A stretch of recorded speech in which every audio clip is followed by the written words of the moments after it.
అందరికీ ప్రైజ్ లాడండి. ఈరోజు దేవుని యొక్క వాక్యము 2 తిమోతి పత్రిక 2వ అధ్యాయము 12వ వచనం మనం చూసినట్లయితే, మనం సహించిన వారమైతే ఆయనతో కూడా ఎలుదుము అని దేవుని యొక్క వాక్యం తెలియజేస్తుందండి.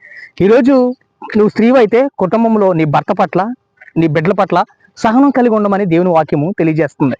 ఈరోజు సాలిపురుగును మనం చూస్తే గనక, సాలిపురుగు తన యొక్క జీవితాన్ని తనకున్నటువంటి ప్రయాసనంతా కూడా మరి వ్యయంగా మార్చుకుని ఏం చేస్తుందంటే, అందంగా తన గూడుని కట్టుకుంటుంది. మనము హాఫ్ సెకండ్లో మనం దానికున్న సావరణంతా కూల్చేస్తాం. అయినా అది వెంటనే మన మీద కోపగించదు, మరి నిరాశ చెందదు, నిస్పృహతో నింపబడదు. మరలా తన ప్రయత్నాన్ని మరలా ముందుకు కొనసాగిస్తూ మరలా అందమైనటువంటి తన గూడుని మరలా అల్లుకుంటది. అలాగే సాలిపురుగుని బట్టి మనం ఒక పాఠం నేర్చుకుంటున్నాం.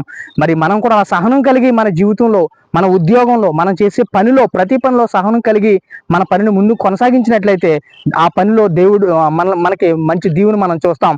ఈ మాటలు వింటున్నటువంటి, లైవ్ చూస్తున్నటువంటి నా సహోదరులందరికీ తెలియజేసే మాట ఏంటంటే, మన జీవితంలో సహనం కలిగి ఉందాం, దేవుడిచ్చే బహుమానాన్ని పొందాం.